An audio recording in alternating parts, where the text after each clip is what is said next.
Ada yang janggal jelang duel panas Indonesia versus Arab Saudi di babak keempat kualifikasi Piala Dunia ke-2026. Dan kali ini bukan soal taktik, bukan soal formasi, tapi soal wasit. Ya, media Arab Saudi sendiri, Asharq Al-Awsat, bahkan menyoroti betapa PSSI murka terhadap keputusan AFC yang menunjuk wasit asal Kuwait, Ahmad Al-Ali, untuk memimpin laga hidup mati itu.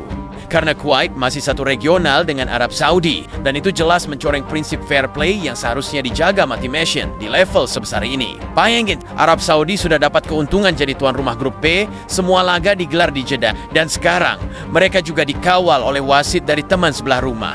Netralitas jelas dipertanyakan. PSSI nggak tinggal diam. Mereka langsung melayangkan surat protes resmi ke AFC, meminta wasit yang benar-benar netral, bahkan siap menerima dari Eropa kalau perlu. Tapi sampai sekarang nggak ada respon, nggak ada perubahan, seolah-olah suara Indonesia nggak penting. Yang ternyata wasitnya dari negara regional yang sama, dari Kuwait. Nah, kita lagi coba melobi, ya kalau bisa wasitnya dari tempat yang lebih netral seperti Australia, Jepang, China, atau bahkan dari Eropa. Dan publik Indonesia pun bersuara lantang. Mereka tahu melawan Arab Saudi di kandangnya itu sudah berat, tapi kalau harus lawan wasit yang berpotensi berat sebelah, itu bukan sepak bola lagi. Itu sabotase halus atas kerja keras tim dan harapan jutaan rakyat Indonesia.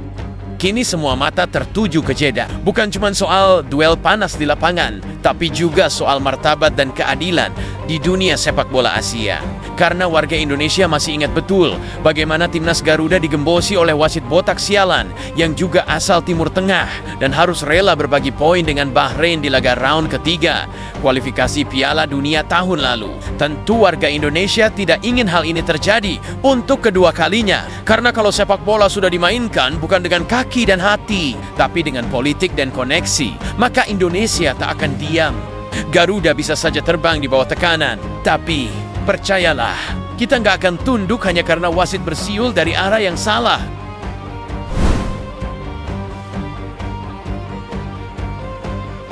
Dalam dunia sepak bola, terkadang yang paling menegangkan bukan pertandingan di lapangan, tapi drama di balik mejanya. Dan kali ini Federasi Sepak Bola Malaysia, FAM, sedang menghadapi babak terberat dalam sejarah mereka.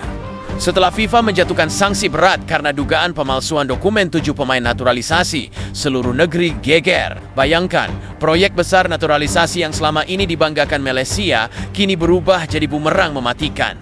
Maka bergeraklah mereka, cepat, bahkan mungkin terlalu cepat. FAM dikabarkan menyewa pengacara kelas dunia, nama-nama besar yang biasa menangani sengketa antar federasi dan kasus panas di level FIFA. Tujuannya satu, membalikan keadaan sebelum semuanya terlambat. Mengutip laporan New Straits Times, FAM tengah menyusun strategi hukum besar-besaran. Mereka tahu banding ke FIFA bukan hal sepele. Sementara itu, 7 pemain yang terseret kasus, João Figueiredo, John Hirasabal, Hector Rivel, Gabriel Palmeiro, Facundo Garcés, Rodrigo Holgado, dan Imanol Machuca, kini jadi simbol dari badai yang mengguncang sepak bola Malaysia. Mereka semua dituding memakai dokumen palsu untuk mempercepat proses naturalisasi. Dan kini, baik mereka maupun FAM harus menanggung konsekuensinya. Publik pun terbelah. Ada yang berharap FAM bisa membela diri. Tapi tak sedikit yang menilai ini adalah buah dari keserakahan sistem yang ingin instan berjaya. Sepak bola tak lagi tentang semangat nasional, tapi tentang siapa yang bisa memanipulasi dokumen dengan lebih rapi.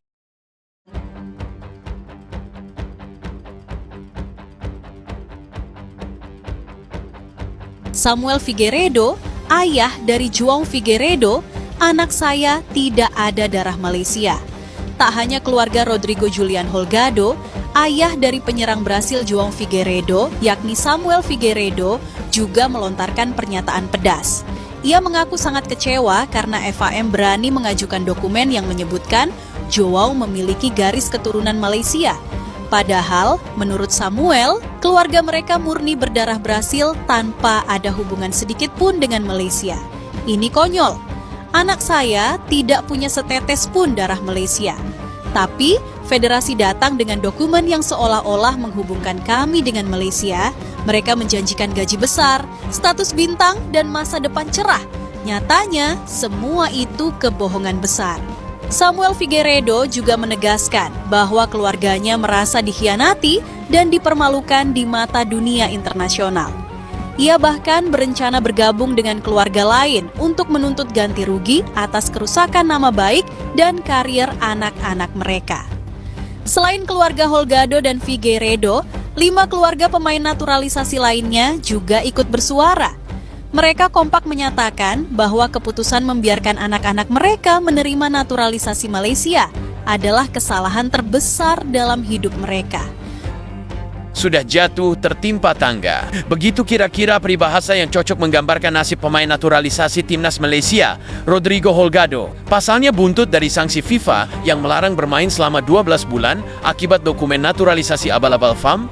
Holgado kehilangan haknya mendapatkan gaji dari klubnya. Rodrigo Holgado rupanya juga tidak mendapat gaji dari klubnya Amerika D kali. Tim papan atas Liga Kolombia itu menolak membayar gaji penyerang berusia 30 tahun itu selama periode skorsing.